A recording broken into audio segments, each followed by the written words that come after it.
We now start taking a look at general purpose algorithms for solving optimization problems. They are general in the sense that there are very few requirements that need to be met. So we'll not assume anything about the function. We assume very little things about the function, very few things, and as long as they are met, then we can apply those algorithms. So for example, we will start with gradient descent. So the problem we are considering is unconstrained minimization of f of x, and the only requirement is that f is differentiable, right? This is the only requirement, that we can differentiate f with respect to x. There's no other requirement. A general iterative algorithm would generally takes this form. So general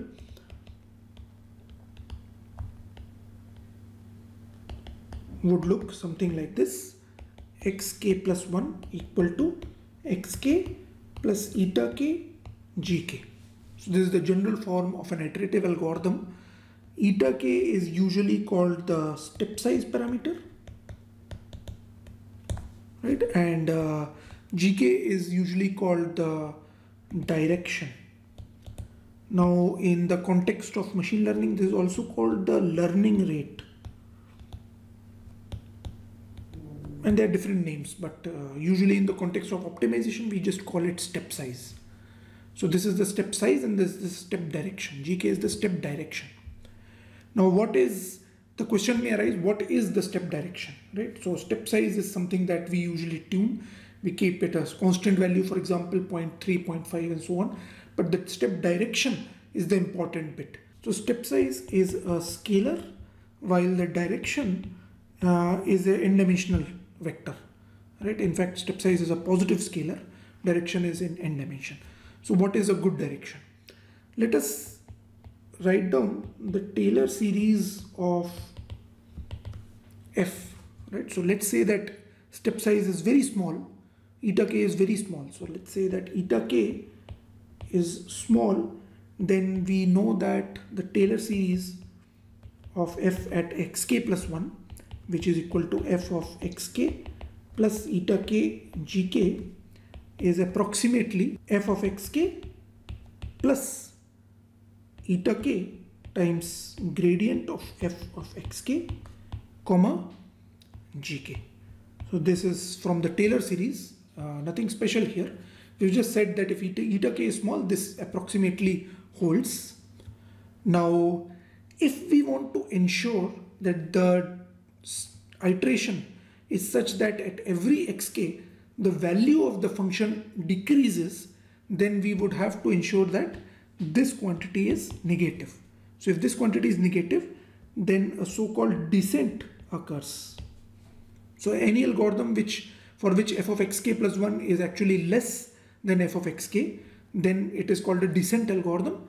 And for descent to occur in general, we would require that this quantity, this inner product, is less than or equal to 0. So what direction should we pick so that gk is a descent direction? So we should generally choose gk such that inner product of the gradient comma gk is less than or equal to 0. So any such choice would do, any such choice would make it a descent direction. Specifically, we have the steepest descent. So the steepest descent occurs when we choose gk equal to minus gradient of f of xk.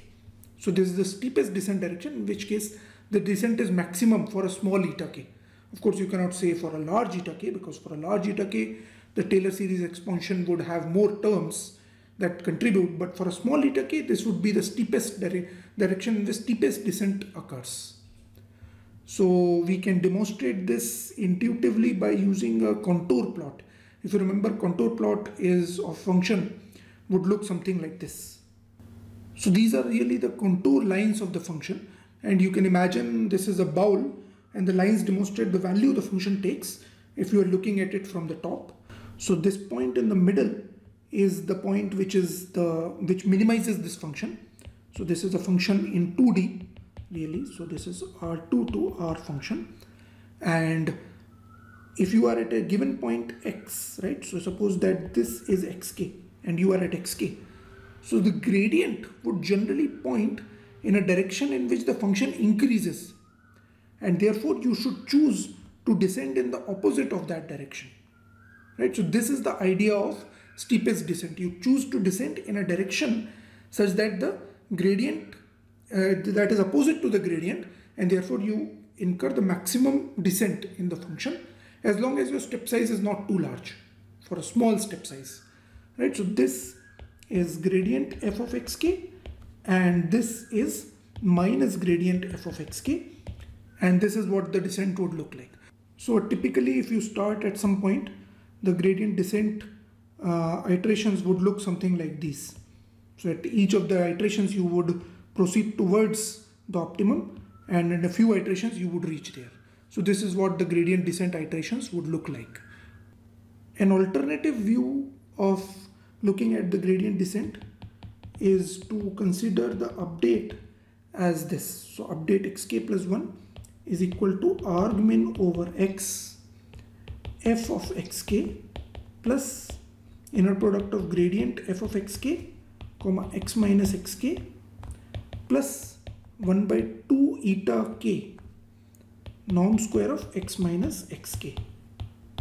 Right, so this is the alternative way, and as you can see, the objective function here is quadratic in x, so you can easily solve it.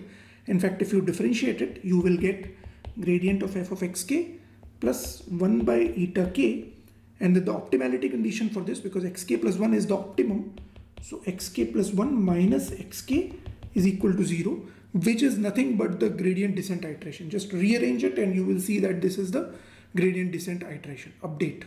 So this implies that xk plus 1 equal to xk minus eta k gradient f of xk. So this is another way of looking at the gradient descent update, and this way is actually interesting because now we can generalize gradient descent to cases when we have constraint problems.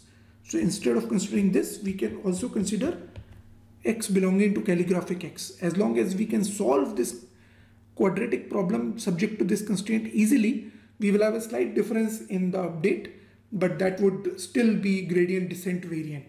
So that is actually called the projected gradient descent.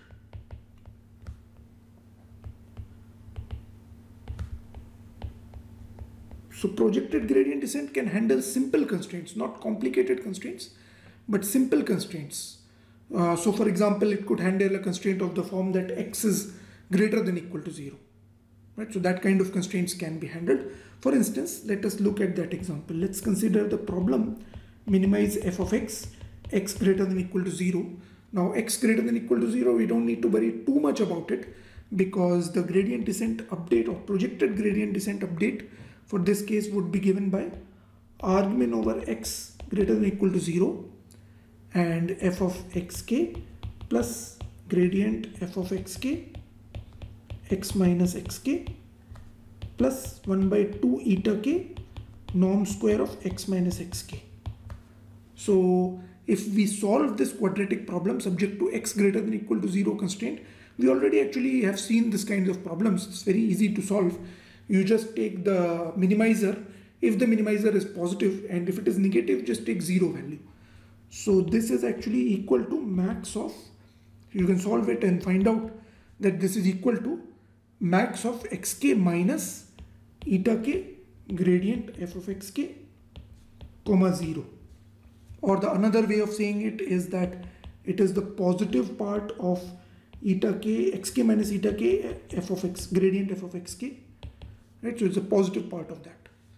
So this is the update in the of the projected gradient descent for x greater than equal to 0. Right? So this is a particular example of a projection. We are taking xk minus gradient f of xk and then taking its projection onto the non-negative orthant. Right? So this is the projected gradient descent. So I'll not go too much into details of what a projection operation is, but needless to say, this is the basic idea of gradient descent for constraint cases, whenever constraints are simple.